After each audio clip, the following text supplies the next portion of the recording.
네, 성도 여러분 안녕하셨습니까? 네. 우리 코로나에서 이제 회복돼서 우리 북예교회 찬양대가 여러분 앞에 서게 하신 주님께 정말 감사드립니다.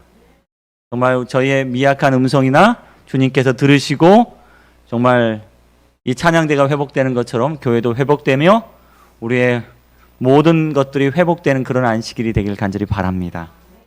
제가 오늘 세 번째로 말씀이 육신이 되어라는 제목으로 큰 제목을 가지고 말씀을 나누고 있습니다. 우리 먼저 요한복음 1장 14절 말씀 제가 봉독하도록 하겠습니다. 말씀이 육신이 되어 우리 가운데 거하심에 우리가 그 영광을 보니 아버지의 독생자의 영광이요 은혜와 진리가 충만하더라. 네. 제가 지난 시간에 2시간 동안 이 요한복음 1장 14절의 말씀을 가지고 여러분과 함께 말씀을 계속 나누고 있는데요. 첫 번째 제가 나눈 말씀은 성육신이었습니다. 예수께서 말씀이신 하나님께서 이 땅에 육신을 가지고 오셨다라는 사건이었습니다. 예수님께서 이 땅에 우리와 같은 인간의 몸으로 오신 것은 우리에게 뭐냐? 은혜예요. 한량없는 은혜입니다. 말씀이신 하나님께서 이 땅에 육신으로 오신 사건은 우리에게 하나님의 은혜를 보여준 사건이었습니다. 곧 은혜의 국면이죠. 죄인을 위하여 이 땅에 오신 그리스도는 바로 은혜입니다. 우리는 그리스도를 통하여 은혜를 보았습니다. 이 은혜가 우리 가운데 충만하였습니다. 사랑한다고 말로만 하지 아니하시고 주님은 직접 이 땅에 오셔서 주의 사랑과 은혜를 보여주셨습니다. 이것이 말씀이 육신이 되신 첫 번째 국면, 바로 은혜의 국면이었습니다. 그러면 두 번째 국면은 뭐냐? 영광이 충만하더라. 영광의 국면입니다. 말씀이 육신이 되어 말씀이신 하나님이 성도 안에 거할 때 우리 안에서 하나님의 영광, 곧 하나님의 품성이 드러나게 되었다라고 말씀드렸습니다. 이것이 하나님의 영광입니다. 모세 같은 인간도, 베드로 같은 인간도, 바울 같은 인간도, 요한 같은 인간도 말씀이 임함으로 변화되기 시작했습니다. 나 같은 인간도 하나님의 말씀이 임할 때 하나님의 거룩한 영광이 거하게 되는 법입니다. 이것이 바로 영광의 국면. 말씀이 우리 안에 있을 때 우리는 하나님의 영광을 드러내는 성도가 되는 것입니다. 자, 그럼 뭐가 남았죠? 뭐가 남았죠? 진리가 남았지요. 네, 진리. 오늘 세 번째 국면, 바로 진리의 국면입니다. 말씀이 육신이 되므로 진리가 우리 가운데 거하는 사건입니다. 자, 이 고릴라에게 또 이렇게 말했습니다. 야, 다 살이 되고 뭐가 되는 말씀이에요? 뼈가 되는 말씀이다.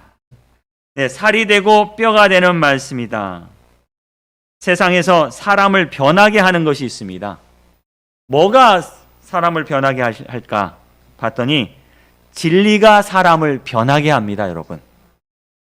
진리의 말씀이야말로 우리에게 살이 되고 뼈가 됩니다. 그러면 진리는 어떤 것입니까? 진리는 사람을 변하게 합니다. 진리는 의심하는 사람을 믿게 하고, 진리는 사람으로 행동하게 하고, 진리는 사람을 하나님께 인도하고, 진리는 우리로 하여금 안심하게 하고, 진리는 우리로 하여금 따라가게 하고, 기뻐하게 하고, 헌신하게 합니다.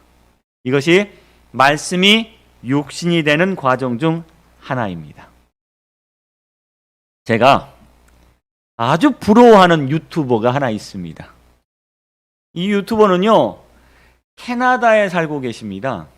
한국 사람인데 아마 제가 얼굴은 보지 못했지만 목소리를 들어봐서는 이미 은퇴하신 분 같아요.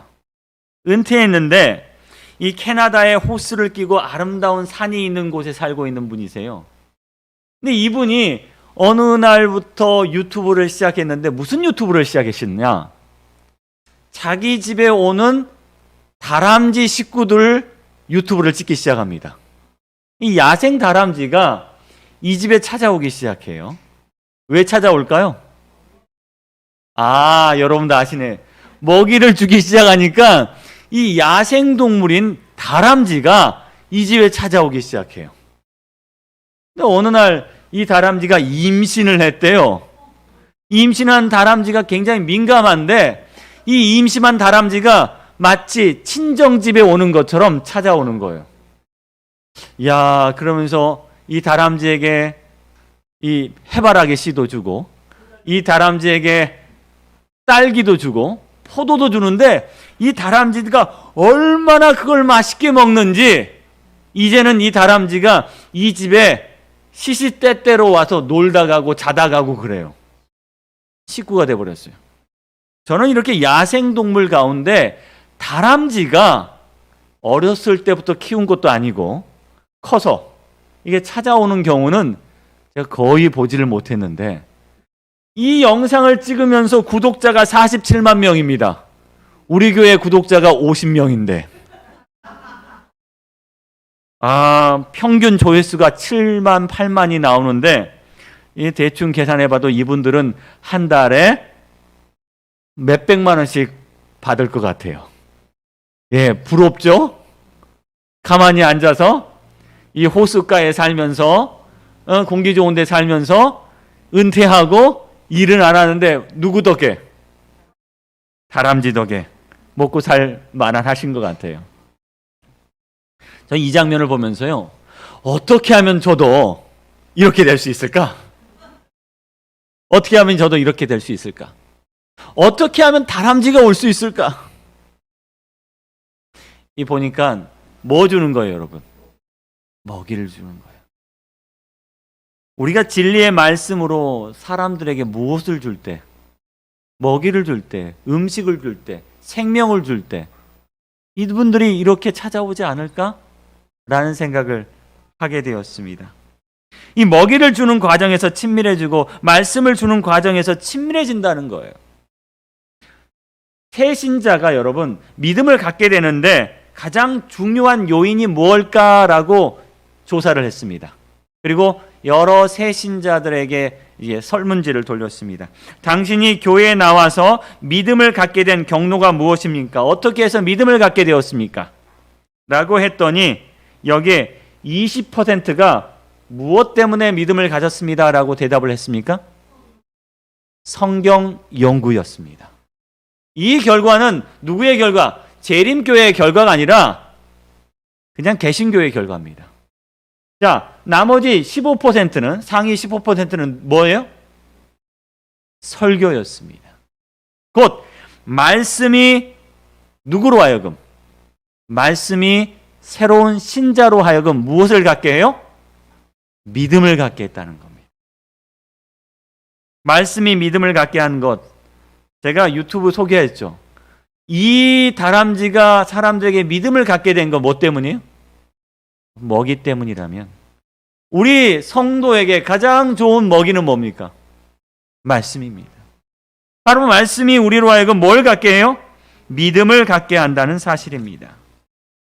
어떤 기족보다도 어떤 성도의 친절보다도 가을인데 단풍놀이 간다고 해서 사람들이 믿음을 갖는 게 아니라 무엇이요? 오직 말씀이 우리로 하여금 믿음을 갖게 한다는 사실입니다. 여기에 말씀이 육신이 되었을 때 그 가운데 뭐가 충만해요? 진리가 충만했습니다. 한 영혼이 진리의 말씀을 만났을 때 그 영혼도 말씀이 육신이 되는 과정으로 들어갈 수 있다는 거예요. 그런데 다른 개신교회보다 말씀 연구를 더 열심히 하는 교회가 어디예요? 재림교회예요. 아마 재림교회 성도들에게 물어봅니다. 당신은 어떻게 교회에 나오게 되었습니까? 어떻게 믿음을 갖게 되었습니까? 라고 물어본다면 뭐 때문에요? 나는 이 말씀 때문에 하나님을 믿게 되었습니다 라는 그 결과가 아주 많을 거라는 사실이에요. 재림교회만큼 열심히 공부해야 되는 교회가 없어요. 우리는 정말 많이 공부합니다. 그 과정은 뭐냐? 바로 말씀이신 진리가 우리 가운데 육신으로 거하는 바뀌는 과정이라고 저는 생각합니다. 왜요? 그 속에 진리가 충만하니까요. 히브리서 4장 12절 말씀에 하나님의 말씀은 살아있고 활력이 있어 좌우에 날선 어떤 검보다 예리하여 혼과 영과 및 관절과 골수를 찔러 쪼개기까지 하며 마음의 생각과 뜻을 판단하나니라는 말씀이 있습니다. 복음에는 뭐가 있어요, 여러분? 사람을 변화시키는 능력이 있습니다. 왜 여러분 교회에 나오셨습니까? 어떤 말씀이 우리로 하여금 교회를 나오게 했고 진리이신 하나님을 믿게 하였습니까? 여기 많은 믿음을 가졌던 믿음의 선배들이 있습니다. 이들이 이야기합니다. 나는 어떤 말씀 때문에 이 교회에 나왔다. 어거스틴이라는 사람은요, 아주 방탕한 일을 많이 했습니다. 젊었을 때 아주 방탕하게 살았어요. 그런데 어느 순간 그가 로마서 13장의 말씀을 읽게 됩니다. 특별히 로마서 13장에 오직 주 예수 그리스도로 옷 입고 정욕을 위하여 육신의 일을 도모하지 말라라는 말씀을 듣고 그는 충격을 받았어요. 아, 내가 더 이상 방탕하게 살아서는 안 되겠구나라고 생각하고 교회에 열심히 나오기 시작합니다. 무디는요, 영접하는 자, 곧 그 이름을 믿는 자에게 하나님의 자녀가 되는 권세를 주셨으니, 하나님의 자녀가 되는 권세, 이 진리에 그는 굴복하고 말았어요. 루터는요, 오직 의인은 믿음으로 말미암아 살리라, 이 말씀이 그로 하여금 평생을 하나님께 헌신하게 만들었습니다. 조지 뮬러는요, 하나님이 세상을 이처럼 사랑하사, 이 말씀을 듣고 그는 평생 고아를 위하여 하나님의 사랑을 베풀기 시작했다 그래요. 여기 조나단 에드워드라는 유명한 신학자는요, 하나님께 존귀와 영광이 영원 무궁토록 있을지어다, 이 말씀 때문에 그는 그의 온 일생을 주님께 바치기 시작했다고 합니다. 말씀은 변화시키는 능력이 있습니다, 여러분. 말씀은 우리 역시 변화시킬 것이고, 말씀은 많은 새로운 신자들을 변화시킬 겁니다. 말씀이 구도자를 변화시키는 겁니다. 말씀은 변화시키는 능력이 있습니다. 하나님의 말씀은 교만한 자를 겸손하게 만들고, 괴팍스러운 사람을 온유하게 만들고, 통회하는 사람으로 만들고, 불순종하는 사람을 순종하는 사람으로 만든다. 사람들이 당연하게 여기는 모든 것들을 끊어버리고 말씀이 그렇게 만듭니다. 사실 우리가 전도하려고 하는 많은 사람들이 있죠. 근데 어떤 사람들은요, 절대 교회 안 나올 것 같은 사람들도 있어요. 그런데 그 사람들을 뭐가 변화시켜요? 오직 하나님의 말씀만이 변화시킬 수 있다는 거예요. 그게 바로 말씀이 육신이 되는 과정입니다. 거기에 뭐가요? 은혜, 그 다음에 영광, 마지막 뭐가 충만해요? 진리가 충만하기 때문에 그렇죠. 여러분, 진리가 뭘까요? 여기 진리, 일리, 무리가 있어요. 이거 다 한자가 리자가 같습니다. 진리는 뭐예요? 참다운 이치예요. 진리는 사람들을 변화시킵니다. 그런데 어떤 사람은 일리가 있어. 일리라는 건 뭐예요? 그럴듯해. 사람들이 들어볼 만해. 많은 100% 진리는 아니지만 어느 부분은 맞는 것 같아.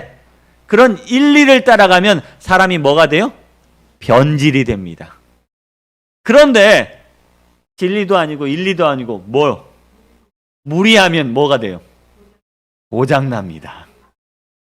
고장납니다. 아무런 이치가 맞지 않으면 그 맞지 않는 이치를 따라가면 뭐가 돼요? 고장나요.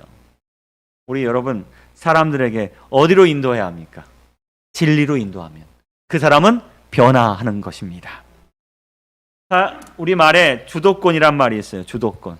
삶의 주도권, 변화의 주도권, 선교의 주도권, 누구에게 있을까요? 이 사도행전에 보면요, 많은 이들이 교회 안으로 들어오는 역사적인 사건이 있습니다. 5천 명이 침례받고 들어오고요, 많은 사람들이 교회 안에 들어와서 예수를 믿기 시작합니다. 근데 갑자기 예수를 믿게 된 이유가 뭘까요? 그 이유가 뭐예요? 베드로가 설교를 정말 잘했을까요?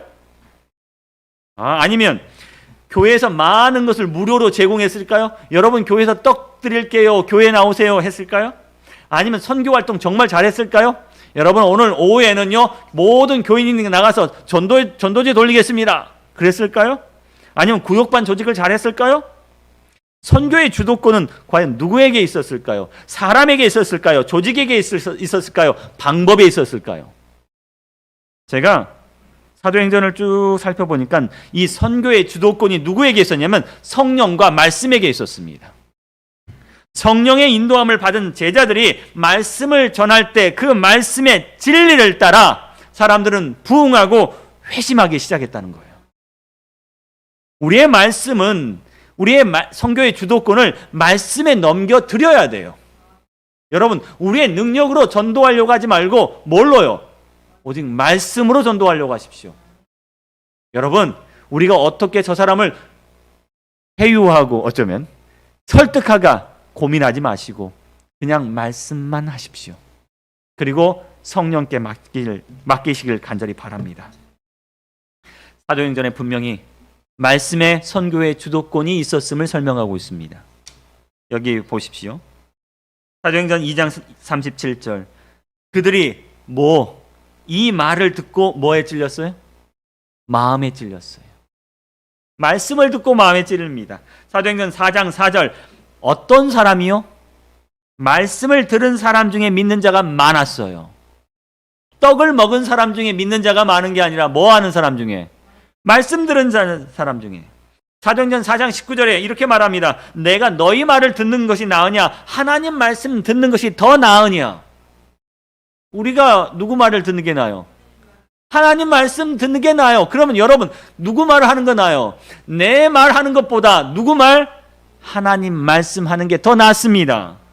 사도행전 4장 29절 제자들이 기도합니다. 주여, 종들로 하여금 담대히 뭐 전하게 하옵소서? 말씀을 전하게 하옵소서. 사도행전 4장 31절 우리가 다 성령에 충만하여 뭘 전했습니까? 하나님의 말씀을 전했습니다.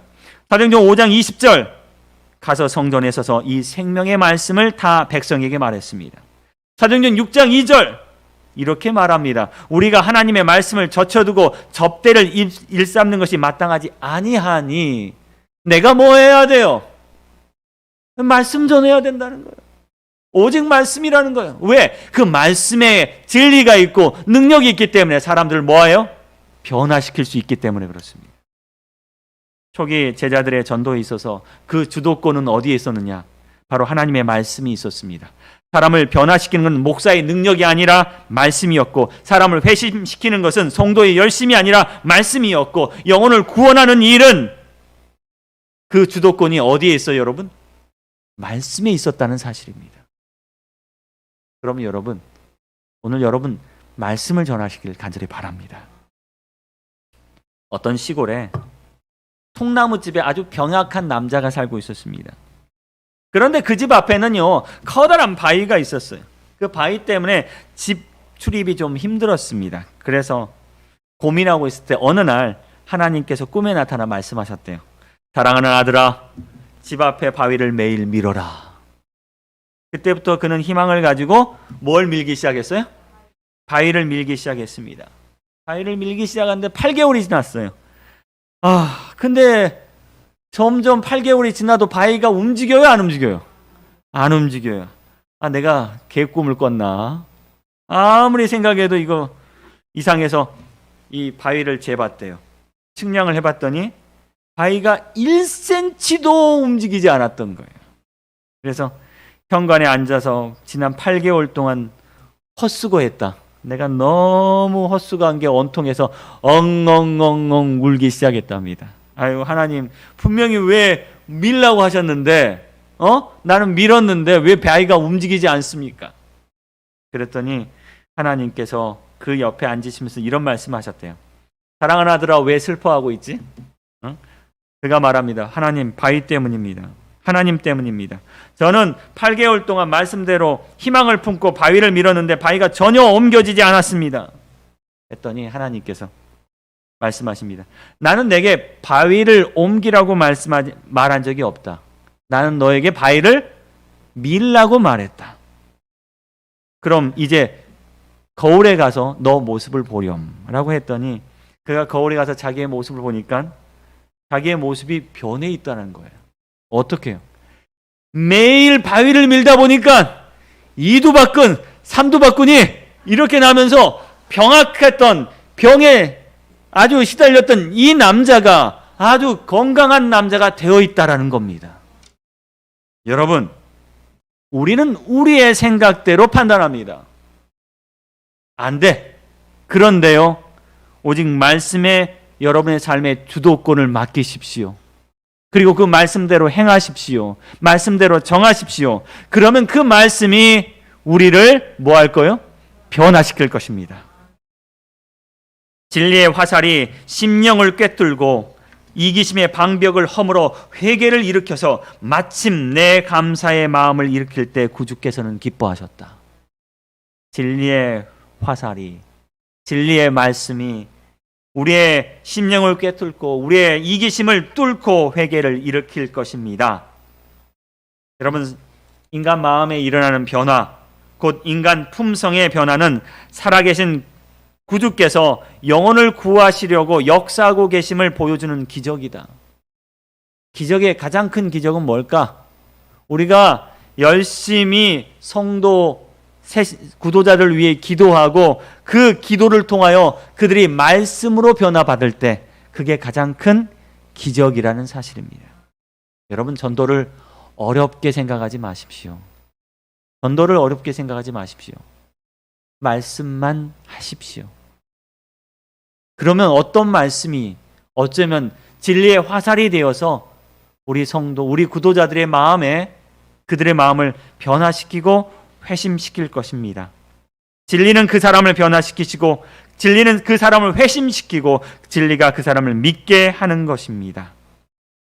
여기 21세기 교회가 살아남는 방법에 대해서 많은 사람들이 연구합니다. 기업은 이렇게 이야기합니다. 21세기 기업이 살아남을 수 있는 방법, 뭐라? 혁신과 변화라고 이야기합니다. 그래서 많은 기업들은 이렇게 설명하는데 변화하지 않으면 뭐가 없어요? 미래가 없다. 그러면 21세기에 사는 교회는 어떻게 살아남을 수 있을까요? 여러분, 우리는 1세기에 시작한 교회가 21세기까지 올 수 있었던 이유는 교회가 변화했기 때문일까요? 아니에요. 우리는 끊임없이 우리의 믿음을 어디로 돌아가야 된다고 말하냐면 1세기에 초대교회 성도들의 믿음으로 돌아가야 된다고 말해요. 그렇죠. 그렇다면 어쩌면 21세기 초현대적이고 미래적이고 과학적인 사회에서 과연 1세기의 신앙과 믿음을 가진 교회가 살아남을 수 있겠느냐라는 거예요. 여러분, 살아남을 수 있을까요? 우리도 변화해야 될까요? 저는요, 이 부분에 대해서 고민하기 시작했습니다. 우리는 어떻게 해야 21세기에 살아남을 수 있을까? 그것은요, 교회가 변화하는 게 아니라 교회에 들어오는 많은 영혼들의 마음이 변화될 때 살아남을 수 있어요. 쉽게 말하면요, 1세기부터 시작한 교회가 21세기까지 살아남을 수 있었던 건 교회에 다니는 사람들이 말씀으로 인하여 그들의 마음이 변화하였기 때문에 교회가 끝까지 살아남을 수 있다는 사실이에요. 말씀이 지금까지 사람을 변화시켰어요. 그래서 이 교회가 존재합니다. 그러면 21세기에 과학이 모든 걸 해결할 것 같고요, 정말 핸드폰이 모든 것 사람들의 마음을 빼앗아 갈 것 같은 이 시대에 우리가 살아남을 수 있는 한 가지는 영혼들이 들어올 때 그들의 영혼들이 진리로 인하여 변화될 때, 그 변화가 많으면 많을수록 우리 21세기 이 교회는 살아남을 수 있다는 사실입니다. 이 진리횃불교회에서 발행하는 진리횃불교회에서 발행하는 잡지가 하나 있습니다. 그 잡지의 이름이 뭐냐면 변화예요. 변화. 이 진리횃불교회는 특별히 개신교인들을 통하여 개신교들을 향하여 선교 활동을 펼치고 있습니다. 그런데 이 교회에서 월 한 번씩 발행하는 잡지가 변화입니다. 변화. 뭐가요? 진리가 참다운 변화를 일으키기 때문에 그렇습니다. 우리가 진리를 만났다면 그 진리는 우리를 변화시킵니다. 우리가 진리를 전한다면 그 진리가 많은 구도자들을 변화시킬 것입니다. 여러분, 그 진리를 전하는 통로가 되셔야 합니다. 네, 여기 이런 말씀이 있습니다. 사도행적 134페이지입니다. 통로가 된 그를 통하여 복음은 사람들의 정신과 마음을 변화시키는 능력을 발휘하게 된다. 여기에서 말하는 그가 누구일까요? 그가 누구일까요? 통로가 된 그가 누구예요? 나. 진리를 깨달은 자, 빛을 받은 사람들, 능력을 얻은 인간들, 바로 우리를 말합니다. 우리는 어떤 역할을 할 뿐이에요? 통로의 역할을 해요. 변화는 누가 시켜요? 여기 보니까 복음이 시켜요. 진리가 시키는 겁니다. 진리를 깨달은 자가, 빛을 받은 사람이, 능력을 얻은 인간이 사람들을 변화시키는 것이 아니라 복음이 사람들의 정신과 마음을 변화시키는 능력을 발휘할 수 있도록 우리는 자리를 만들어 드리는 것이라는 사실입니다. 오직 우리는 뭐만 전하면 돼요? 말씀만 전하면 되겠습니다. 지난주부터 저희가 이 10월은 전도의 달이라 해서 제가 우리 이 빵 봉투에, 우리 점심 봉투에 이렇게 뭘 집어넣었어요? 전도지 3부씩 이렇게 집어넣습니다. 여러분, 저는 이 말씀이 사람들을 변화시키는 씨가 되기를 바랍니다. 어떻게 될지 몰라요, 여러분. 정말 어떤 사람들은 그냥 허튼 짓 한다라고 할 수도 있어요. 근데 여러분은 통로의 역할을 충실하게 해 주십시오. 그 빵봉투 들고 가면서, 떡봉투 들고 가면서 어떤 분은 떡봉투 다른 사람한테 전달해 주시는데요. 그 가운데 전도지 있으니 한번 읽어보세요. 해 주셔도 좋습니다. 어떤 분들은요, 이웃집에 우체통에 넣어 주셔도 좋습니다. 어떤 분들은요, 그냥 주차된 차 위에 올려 주셔도 좋습니다. 어떻게든 여러분 전달해 주십시오. 여러분 집에 오는 가족들에게 야, 교회에서 주는 물티슈다라고 주셔도 좋습니다. 근데 책 한번 읽어봐. 이 책이 어떻게 그를 감동시킬지 우리는 알 수 없습니다. 그러나 그렇게 해 주십시오. 왜요? 그것이 말씀이 육신이 되는 과정입니다. 다음 주 수요일부터 우리 선교부에서 오전 10시 반에 우리 모여서 전도지 분급하자라고 말씀하셨습니다. 여러분, 아무 의미 없는 일이 아니라 그것이 씨를 뿌리는 일이 되길 바랍니다. 말씀이 육신이 된다 하셨으니 수많은 말씀들이 뭐가 되기를, 성도가 되기를 저는 기도합니다. 그 과정에 함께 참여해 주시기를 간절히 바랍니다. 요한복음 1장 14절 말씀이 육신이 되어 우리 가운데 거하심에 우리가 그의 영광을 보았고 은혜와 진리가 충만함을 보았습니다. 여러분, 말씀 속에 주의 영광과 은혜와 진리가 충만합니다. 오늘 우리가 그런 교회가 되기를 바랍니다. 말씀이 육신이 되는 기적을 경험하는 교회가 되기를 간절히 바랍니다. 마태복음 13장 23절에 여기 이런 말씀이 있습니다. 좋은 땅에 뿌리었다는 것은 말씀을 듣고 깨닫는 자니 결실하여 어떤 것은 100배, 어떤 것은 60배, 어떤 것은 30배 되느니라. 뭐가요? 말씀이요. 복음에는 삶을 열매 맺게 하는 능력이 있습니다. 바로 그 열매를 말씀을 통해서 보기를 간절히 바랍니다. 말씀이 무엇입니까? 다 뭐와 뼈와 살이 되는 말씀입니다. 이 말씀이 육신이 되어 오신 그리스도께서 그분의 살과 피를 말씀으로 나누어 주심으로 우리의 속에 생명이 생겼습니다. 주님은 이렇게 말씀하셨습니다. 진실로 전실로 너희에게 이르노니 인자의 살을 먹지 아니하고 인자의 피를 마시지 아니하면 그 속에 생명이 없느니라. 여러분, 우리의 말씀을, 주의 말씀을 먹고 마심으로 주의 살과 피가 바로 우리 속에서 살과 뼈로 변하게 되기를 간절히 바랍니다. 오직 말씀이, 오직 진리가 우리 성도들 하여금 살과 뼈가 될 것이며 또한 수많은 믿지 않은 사람들을 변화시키는 능력이 될 것입니다. 여러분, 그 통로가 되어주시기를 간절히 바랍니다. 여러분, 그 통로로 서주시기를 간절히 바랍니다. 그 통로의 역할을 해주시기를 간절히 바라며 오늘 말씀 드리겠습니다.